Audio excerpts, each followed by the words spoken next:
Hello and welcome to another episode 4 of the Health Hustle TV and radio podcast. My name's Adam Light and we've got an interesting guest here for you, Paul Burgees. Paul and I go way back to my kind of days of sort of fitness modelling and competing in shows and all this kind of stuff, and Paul helped me out of some sticky situations, which we'll probably go into a little bit more, but welcome to the podcast, Paul. Thanks for your time. Thanks, mate. It's good to be here. Yeah, brilliant. It's a good bit of work you're doing. It should be. It should make itself into a good series. Yeah, definitely, mate. I've really enjoyed the process so far, and it's just a pleasure to have you on. And you actually had me over on your podcast as well, mate. So I thank you for doing that.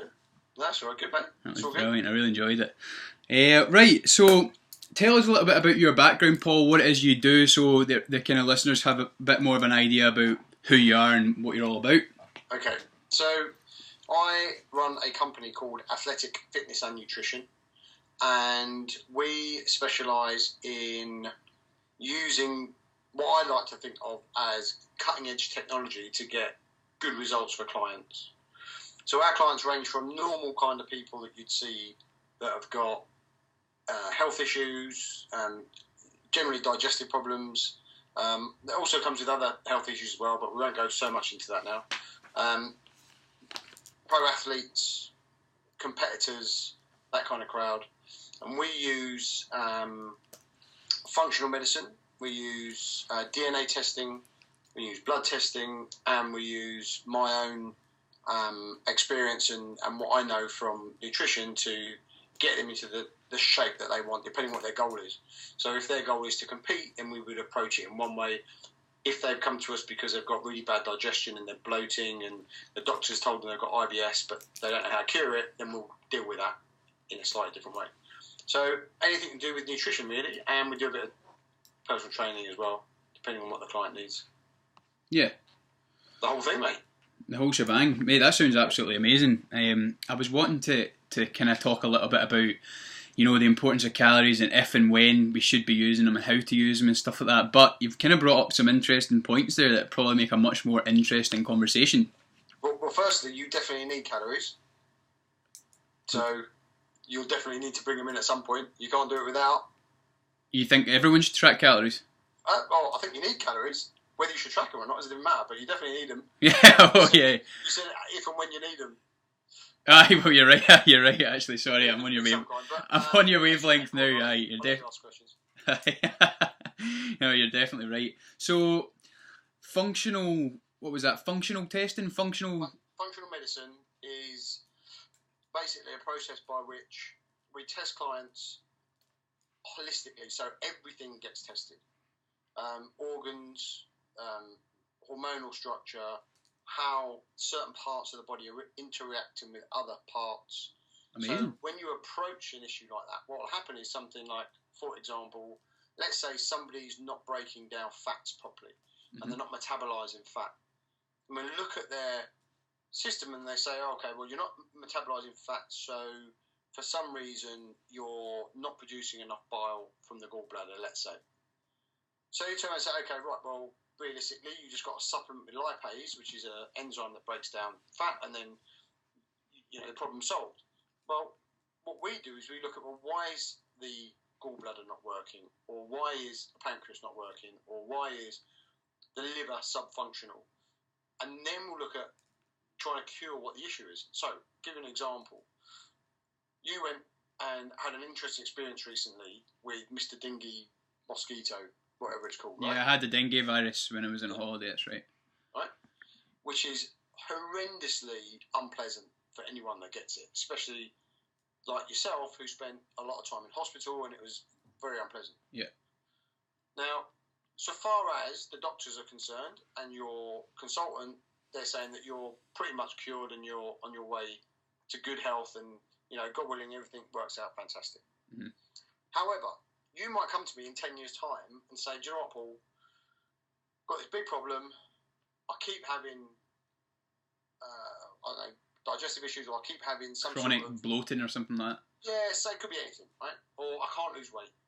I've been trying, and I'm not losing weight. It's not happening. And I've tried everything. right? So you've tried your calorie counting, you've tried your exercise, you've tried this, that, and the other. Doctors don't know anything. There's nothing wrong. They've done your bloods. There's nothing wrong with your bloods. You've done a stool test. There's nothing in your stool that says it's a bacterial infection or you've got parasites or anything like that. So we do a test and we find that a variant of that dengue virus is in your liver, let's say. And it sits there and doesn't do anything. It's quite happy to sit there. But occasionally it comes out, causes a bit of a fracas, and then it goes back in again. Mm-hmm. And without you knowing that, and then knowing how to treat that, you can go to every doctor in the universe, but they will not pick that up. Yeah. Now, I'm not saying we're geniuses. I mean, we're pretty good, but close to it. What I am going to say is, when you look at functional medicine, it's about the body and how it works properly. So I've had loads of clients that have done exactly what you've done. Been on a holiday, got a bout of food poisoning. So go to the Dominican Republic, let's say, get a bout of food poisoning, come back. The food poisoning's gone. The symptoms that present themselves have gone after a couple of weeks, and they think nothing's wrong. And then they come to us, 5, 6, 8 years, 10 years later, wherever it is, and we find out that there's part of that bacteria still hanging around, or the virus still sitting there, or a parasite is still sitting there and needs to get removed. So functional medicine is all about getting the system working properly. It's not to do with body composition as such. But they sort of go a little bit hand in hand, right? Oh yeah, I mean, you've got to get your body right to Yeah. get your body comp right. But competitors, whilst we're on that subject, generally you find are pretty good metabolically anyway, because they think they've got an inkling for it. They think they're in pretty good nick, and they normally are. And that makes our life very easy, because all we've got to do is adjust their calorie intake and output a little bit, and all of a sudden we get these miraculous results. We did exactly the same with you 2 years ago. Mm-hmm. You weren't in a particularly bad way, other than the fact that you had some adrenal issue prior to that. Mm-hmm. So just for everyone knows, I did a show that Paul actually coached me for. So that's kind of how I got to know Paul a bit more personally and stuff like that. And he really helped me come in for that show. I ended up winning that show, so he's obviously done a good job. And on the kind of show subject, usually you really don't feel that great going into a show, and it's probably, I didn't feel fantastic, don't get me wrong, but it's the best I definitely felt, and especially off the back of, as you mentioned, those adrenal sort of problems that I did have. Yeah, and what you've got to realise is, had you have gone to an other coach when you were adrenally fatigued, and they said, yeah, it's no problem, we'll get you going, we'll sort you out, don't worry, we just need to support your adrenals by hitting up some more caffeine, or just do this, that, and the other. This is your standard approach. Yeah. You would have fallen off the wagon within a few weeks and been very, very sick. Again. But because we kind of worked on getting that right first, then you were able to go and compete subsequently to that. But going back to what we were saying, generally, those competitors are pretty good anyway. They're not really metabolically broken, if you like. Their metabolism works well. They can lose a bit of body fat. They've just got to be a bit disciplined, weigh and measure their food for a few weeks, do a bit of cardio, train properly, and they're going to come in somewhere around the right numbers. The difference is with the good coaches, they will get them to be very good at the end. When they stand on stage, they will win their comp. Anybody can prep, but getting it on that last 10% is what's important. Yep. You wouldn't get somebody who's ill competing, or who's quite a heavy, stocky sort of person that has a lot of trouble losing weight competing over an 8 or 12 week prep. You'd want to do, personally, I use like a 6 or 8 months kind of prep for that, because we want to get them really in a very good place before they start cutting. Yeah. But yeah, so functional medicine means getting everything right that is broken, and literally I've had clients 25 years with IBS that we've honestly sorted out in 8 or 9 days. God, that is amazing. And it's great. It works really well. And then obviously we do our DNA testing. And is that with a lot of supplementation, or is that just tweaking diet, or is that just limiting food choices? Everybody's different. Yeah. So you will have a different issue to the next person, the next person, next person. So we will use naturopathics, herbal remedies, homeopathic sometimes, obviously diet and nutrition. vitamins, minerals, antioxidants, all sorts. Yeah. All depends on what the challenge is. Basically, if you've had a challenge, and you're struggling to solve that challenge, Paul is your man nutritionally. You've kind of got the tools to take it that step further to really find. Give us a shout. Yeah, absolutely. If they want to get in contact with us, then more than happy to have a talk and see if we can do anything for them. No problem. Brilliant. So as for kind of the sort of 5 percentile, but going back to sort of the 95 percentile that just want some sort of tips and tricks of how to kind of control their diet to get results, but still be able to sort of live their lifestyle. Yeah. Do you still coach people like that with those kind of goals, or is it? Yeah, I mean, generally we'll get people come to us that say we want to lose weight. Yeah. That's normally the driver behind it. But then you need to dig down a bit deeper and say, well, why do you want to lose the weight? Yeah. Why do you want to get to, cover model, or you want to get to, I don't know, sub 10% body fat? What's the real reason behind it? And because a lot of people think that once they get there, they will feel great and be happy. And that's not the case. Yeah. We talked about this in your podcast. You've got to manage expectation on some people where, guys to be sub 10%, there's only a very small percentage of people that can function like that all year round and be okay.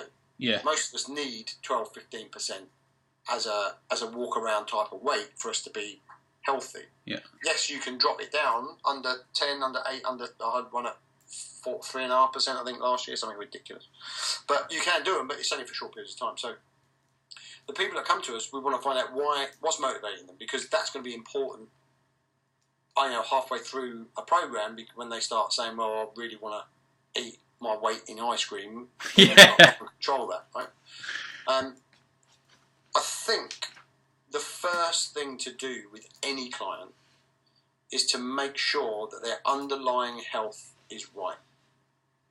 So if they're coming to you and they haven't, or they think they're eating well, generally these are two things I get. My diet's good, and I sleep really well, because I'll ask them that question. How do you sleep? How's your energy? Mm-hmm. How's your digestion? That kind of stuff. And they go, yeah, sleep's fine. I go to bed at 11 o'clock and I wake up at 7. Yeah. And then you say to them, okay, so you don't ever get up and go to the toilet. And then they say, oh yeah, I'll probably get up like 2 or 3 times a night. So, well, then your sleep's no good then. So, what their concept is of good is so far out, it's ridiculous. Yeah. And then you ask them about their diet, and they say, yeah, my diet's pretty good. So with us, I'll take a food diary for 7 days, which they need to put into MyFitnessPal, so I can see it remotely exactly what they're eating.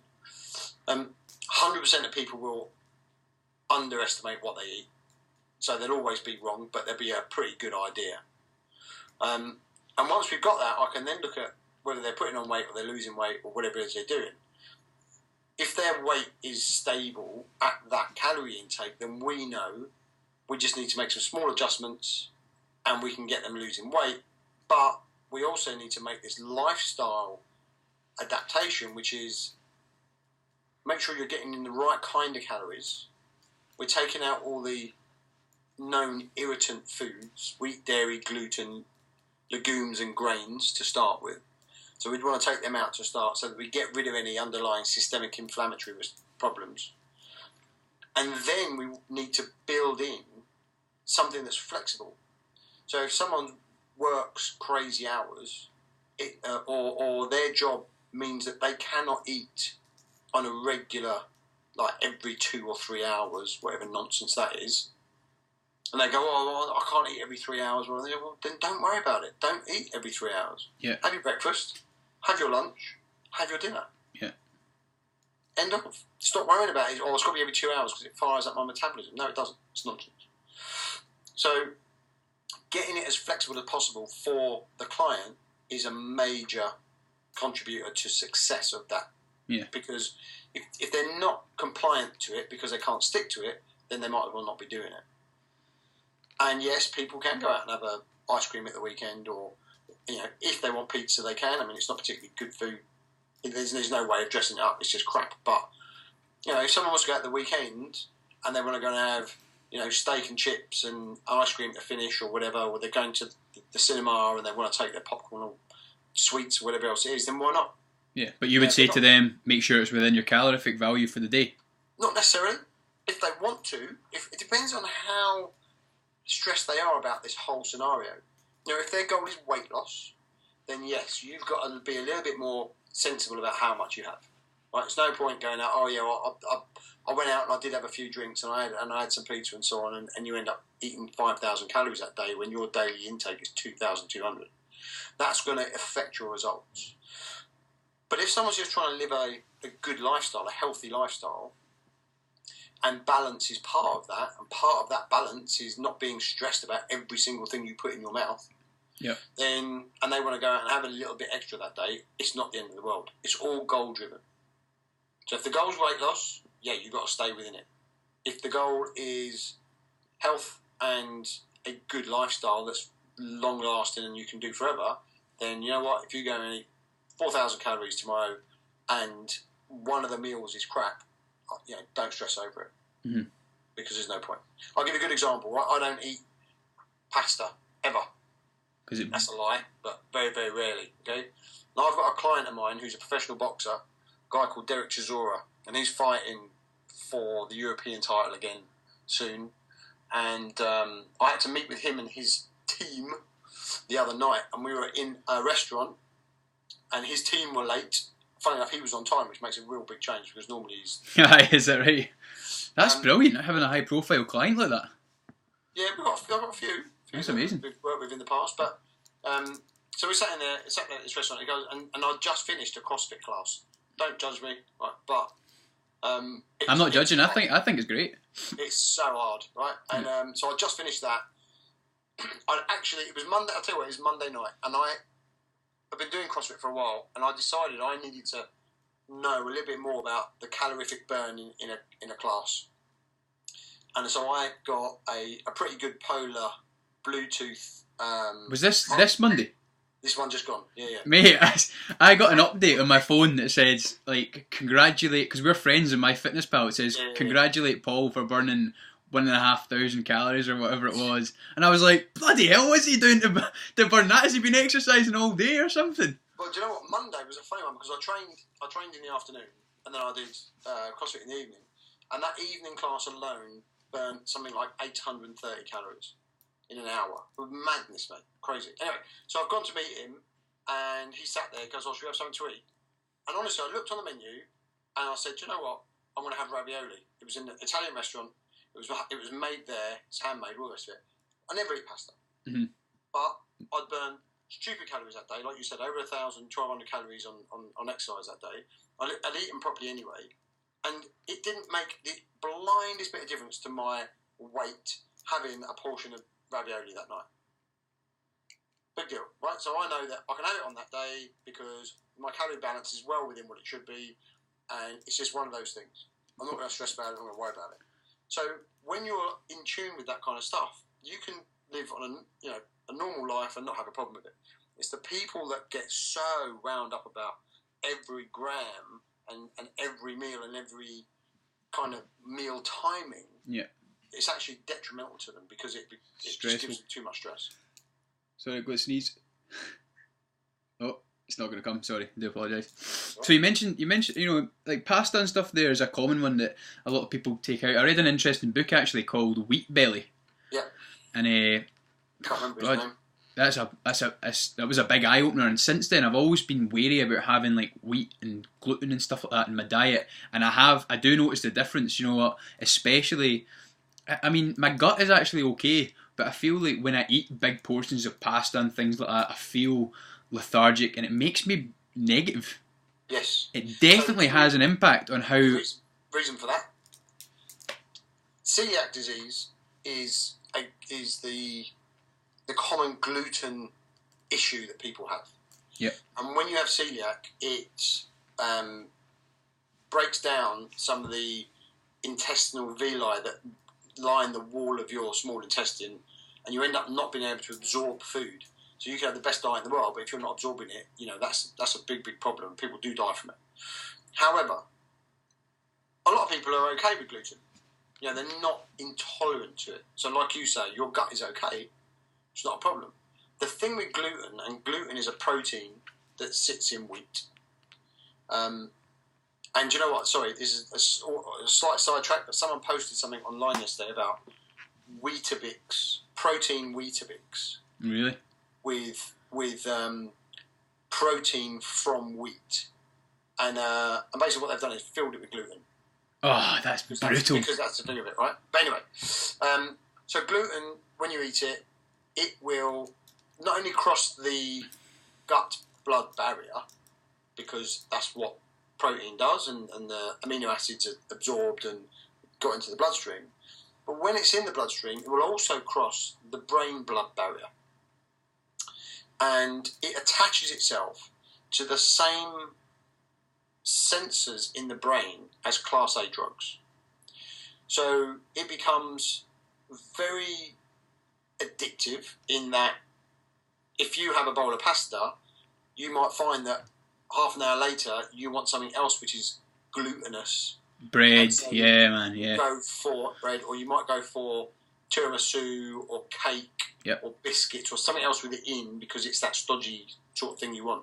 If you don't eat bread ever and you're going to have 2 slices of toast, you'll find not long after that you will want something else sweet or gluteny. Yeah, 100%. Yeah, that's got me written all over it. Because that's the way it attaches to the brain. But and that's got most people written all over it. Most people are like that. Yeah, absolutely. And so the trouble is, it makes you want to go and eat other stuff that is fast releasing carbohydrate to give you a bit of a high, which is going to cause you to hold a bit of fat because it's going to spike your insulin, and generally it's wasted calories, it's pretty empty calories. So when you say, well, my gut's okay, but I feel a bit tired, or I get a bit of brain fog, or whatever else it is, that is the reason. Best to stay away from it, really. It's got no real value. Yeah. I know. Well, I like one of the first things I'll do with a lot of clients, the same thing with you, getting them to input everything they're eating, like totally everything they're putting past their lips, and you find out where they're kind of sitting weight-wise and things like that, and how they're responding to that. But with everybody, as soon as you take out wheat and gluten, after about a week, they've lost weight, less water retained, they're feeling more positive. It's unbelievable the effect it can have. Absolutely, and to be fair, if I do take a client on it that's like that, I will take out wheat, dairy, gluten, legumes. So that's anything that comes in a pod, including peanuts, right? Anything that comes in a pod, and grains. And they will look at me like I have lost my mind, and they'll say, "What am I going to eat?" Yeah. And you turn and go, "Well, you're going to eat lots of good quality lean protein, more vegetables than you've ever eaten in your life, and loads of good healthy fats." And you can live very nicely on that, thank you very much. If they are training hard, or if they have a performance goal they need to meet on a weekly basis, then they will need some starchy carbohydrate, because that's where that power will come from. And so I would use sweet potato and white potatoes, because both of which are pretty non-irritant in the gut, and both are absorbed very well. Yeah. So you've got good sources of carbohydrate, good source of protein, loads of veg, good fats. I don't see what, you can have a million different combinations of food there. And do you start bringing some more stuff back in? Yeah, after 4 weeks, right, when things have settled down a bit. Normally it takes 4 or 5 weeks for the gut to settle down properly, for sleep patterns to kind of get themselves in a bit of order, digestion to be right. Say to some people, "How's your digestion?" Go, "Yeah, it's fine." Go, "Well, how many times do you go to the toilet?" And they go, "Well, I know, once every 4 or 5 days, maybe twice a week." Mm-hmm. What are we talking about? You should be going once or twice a day. You're eating every day. Yeah, it's mental. So that's got to be worked on as well. And obviously we'd look at probiotics and digestive enzyme function and so on and so forth. But so after about a month, things are pretty much settled down. Then we can look at bringing in the least irritant kind of food. So the first thing you'd use is a dairy product with very little lactose in it. So something like butter, yogurt, Greek yogurt especially is pretty good. For somebody kind of sitting there that's not got much knowledge in nutrition and stuff like that, let's say they were to take out all those things that we were talking about, what kind of results would they expect to see within that sort of 4-week period as just an experiment to themselves? In the 4 weeks, the first thing you'll do is you'll find that if you do experience any bloating or any water retention around your middle, the likelihood is that will go. You will certainly feel within a few days that you'll have more energy. Now, you might have a slump in the first 2 or 3 days because that's your body coming off of all the sugar and carbohydrate that it's been running on. But once that's done, after 3 or 4 days, and your body starts changing, you'll find that you're not falling asleep in the afternoons, your energy is going to be a lot more steady, and you'll just feel more focused. So a lot of times if you have a high carbohydrate meal or it's a gluten meal or something like that, like you said, you feel very foggy or you can't think straight. Right, yeah. Whereas when you're eating good fats, you will be able to focus far, far better. So you'll see that happening. Your sleep will improve for sure. Digestion will improve. And then after about 4 weeks, you'll see that your skin's improved. Anything that's inflammatory, any inflammatory issues that you've got will definitely improve. So anything with an itis in it, so arthritis, something like that. Yep. That is an inflammatory response.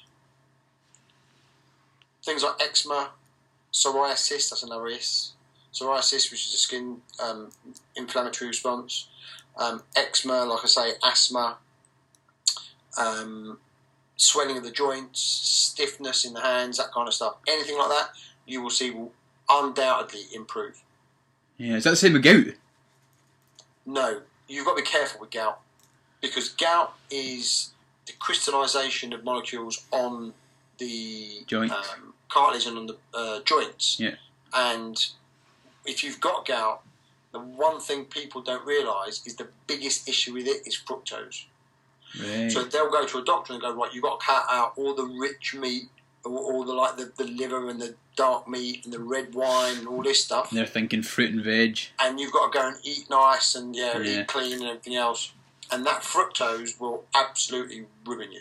Really? Yeah. Yeah. So if it's gout that you're dealing with, that's got to go and you've got to deal with it in a certain different way. But it will certainly improve those things. And then almost when you've drawn a line under everything after 4 weeks, you can then bring stuff back in and say, okay, here's some milk, try that. And if they have a glass of milk and within 20 minutes they feel awful and they're all snotty and the eyes are puffy and that, then itchy throat, itchy eyes. Get rid of it. Yeah. Yeah. And do the same with rice and grains and whatever else you've cut out. You and know, then you'll end up with stuff that works for them and with stuff that doesn't. Yeah, I mean, for people kind of listening, it might seem quite extreme, but it's such a valuable process to go through to understand, like, your own body, and it doesn't mean you're going to abstain from, ever eating this stuff again. No, but not at all. Yeah, it means that you need to draw a line. Yeah. You need to say, well, I need to start with a clean palate. So let's take everything out. Yeah. Let my body just settle down, and then I can bring it all back in again. Yeah. And see which ones make me feel like crap and which ones don't. And the other thing people have got to learn in that process is, how do I feel after that meal?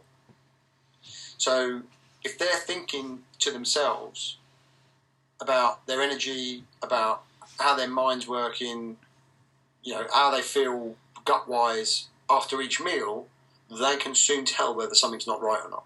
Yeah. So I'll give you an example. If I have eggs, bacon and mushrooms for breakfast, within 20 minutes, I feel really tired, my eyes are puffy, they make me want to close my eyes, and I just feel pretty lethargic. So that's egg, bacon and mushroom. If I just have egg and bacon, I'm absolutely fine. And that tells me my body doesn't like fungus, doesn't like mushrooms, don't have them. Yeah. So I know, a lot of people say have mushrooms because it's a high fibre, very low calorie, low carb product and it can fill out your meals and it's this, that and the other and great. Yeah, we spend a lot of time trying to get rid of mould and fungus out of our bodies.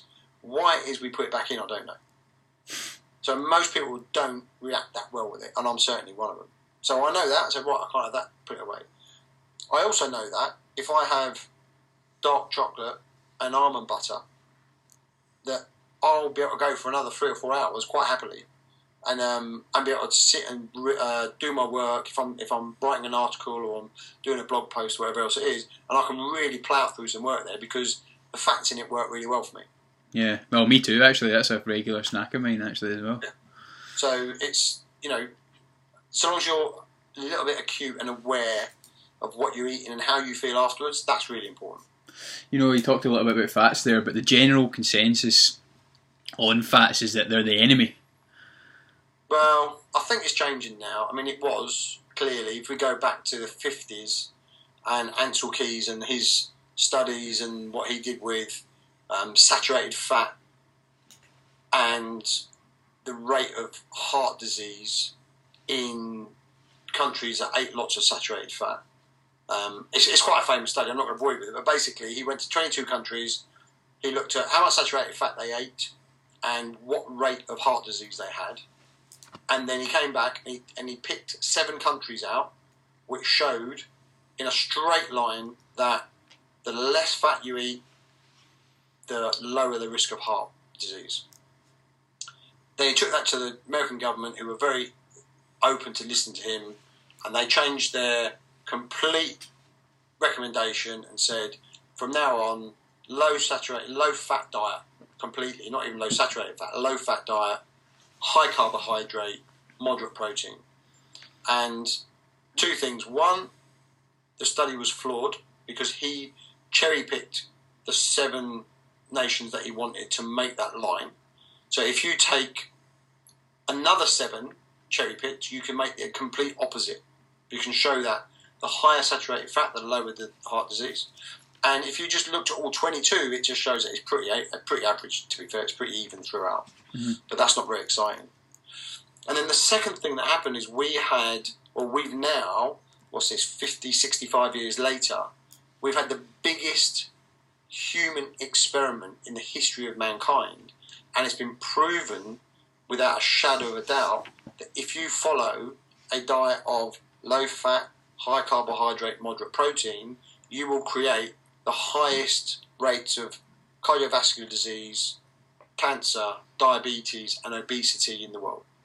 Oh, there you go, loud and clear, eat fats. And we've got that now today, so we know that works for absolute sure. Yeah. If you're looking for health and longevity and being well just because you live long, if you live long and you're sick, it's no fun. But if you're looking to have a long, healthy life, then those recommendations are probably not a good idea, I would say. Yeah. You know, we've got enough evidence now to show that hundreds of millions of people have died and still suffer from those diseases because they've been told this is what you need to eat. We could go into huge amounts of stuff about why America is the biggest problem and their farming and their production of foods, but that'll be for another day, I think. Yeah, definitely. I mean, there's 2 questions actually. I'm going to ask you kind of before we sort of round things up, all right? And the first one that I definitely want more understanding on, I don't know if you can help us out with, and I'm sure everyone else will want to know it, is there's always questions about cholesterol. You mentioned eggs there for your breakfast and stuff like that. What from your sort of side of things, in your opinion, is the deal with cholesterol, and how do you combat that kind of question if a client's saying, I don't want to eat eggs in case my doctor said the cholesterol is going to get too high and blah blah blah? Yeah. So cholesterol is not generally affected by the dietary cholesterol you eat. So if you've got a sensible diet, which is full of good quality lean protein, can have the odd fatty bit of meat or lamb when, a couple of times a week, it's fine. If you're exercising, you're eating your vegetables and doing everything else that you should be doing, then your cholesterol will not be affected. So fat does not cause heart attacks, right? Cholesterol does not cause heart attacks. Fact. What causes heart attacks is stress. Stress within the body, high levels of cortisol, elevated chronically, so over a long period of time, will cause problems with the artery wall.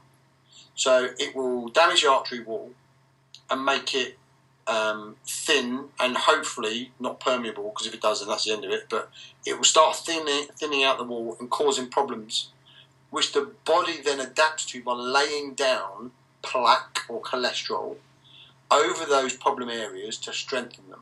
Amazing, eh? If long term you keep getting stressed over and over and over again, it lays down more and more and more and more cholesterol, and then you get a blocked artery, then you get a heart attack, and you die, and you go, oh, look, it's cholesterol you're eating. Mm-hmm. Nonsense, right? So bear that in mind. Yeah. Dietary cholesterol is not going to cause a problem unless you're chronically stressed. Now, I went to the doctors last year and I got a blood test. And it was brilliant because I get a blood test whenever I can because I always like to know what's going on. And so I'm sat in front of the doctor. Honestly, she could not have been more than 12 years old. God love her, right? And she said to me, oh, your cholesterol's high. So I said, okay, which one? And I was just about to go into this. You got low and high, that's right. And she looked at me like, what? I said, which one? So she looked at her screen and she looked back at me and she said, oh, both of them. I said, okay. It's the imbalance that's the problem. It's not if they're both high, isn't it? That's it. Yeah. So I said to her, what is the ratio then? And she said, the ratio's 4. And I said, and that's okay, isn't it? And she said, yes. I said, well, don't worry about it then. Yeah. Now, at my age, I would have automatically been given statins. Because it's high. And they want to put that on you, put you on them for life. Yeah. Now that's another story about drugs that don't cure anything. Statins don't cure your cholesterol because if you stop taking them, you get high cholesterol again. So they do nothing other than give you side effects and try to manage the issue without going to the trouble of actually sorting your diet out. Yeah. But anyway, that's separate. So I said to her, if that's the ratio, then there's no problem, and you're right. So long as your LDL and your HDL have the right ratio. If those numbers are high or low, it doesn't matter as long as the ratio is correct. When you get into testing for cholesterol, you really need to look at the VLDL particle size and all that kind of stuff. So it's quite a complex thing. Mm-hmm. But your dietary intake is not going to make a significant effect on your cholesterol so long as you manage your stress. If you're chronically stressed, then it's a problem. And if while we're on fats very quickly, one of the things people have got to understand is saturated fat is only one fat, and you get plenty of others that you also have got to be aware of. So the other popular ones that people know about are omega-3 and omega-6, because omega-3s are good for you and omega-6 are bad for you, and there kind of is a truth in that. The problem is omega-6 are pro-inflammatory, which means that they will cause inflammatory responses in the system. And if you are overloaded with omega-6, you will get inflamed.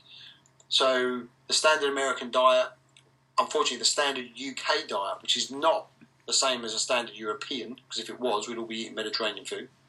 But the standard, our sort of diet that we're brought up with is very, very high in omega-6. The ratio should be about 1-to-1 or maybe 2-to-1 omega-6 to omega-3. There's places here where we're hitting up like 20-to-1 in favour of omega-6. Hugely inflammatory. And what people don't realise is you need to get that balance right. So omega-6 will come from things like, the healthy seeds and nuts you're told to eat. Mm-hmm. People can overeat on them too easily, right? When we were cavemen, for example, if you were eating seeds and nuts, you didn't have a 500 gram bag available to you. You had to go and find a nut or a seed, and you ate them literally one at a time when you could find them. Yeah, so, I agree with that too. Yeah. So you can't go. It's like coconut oil. Coconut oil's good for you. Well, yeah, it is. If you've climbed the tree, got the coconut, husked it, shelled it, opened it, dug everything out, and then eaten it, fine. That's very different to popping the lid off of a jar and putting a spoon in. Yeah. Right? It's a very different reaction to your body. So with nuts and seeds, yes, you can have some, but just don't go mad with them. The other thing people don't realise is the skin on poultry. So turkey and chicken skin is very high in omega-6, very pro-inflammatory. And so people will eat that, and especially if we go then and talk about paleo, and you go, oh yeah, but you can eat the skin because it's good for you, because it's like, paleo says you can, and so on and so forth. And especially if it's organic, and you want organic as opposed to non-organic, because it's where all the toxins are held and all that kind of stuff. But if you're eating loads and loads of chicken skin, then you're going to get very pro-inflammatory. So you do need to be careful with it. And you'll be mindful of getting more omega-3 in you. So any oily fish, salmon, sardines, mackerel, that kind of stuff. Yeah. Plant-based would be things like walnuts, flaxseed. Both of those are quite good omega-3. So Well, it's not just about saturated fat, it's about getting your omega-3, omega-6 ratio right.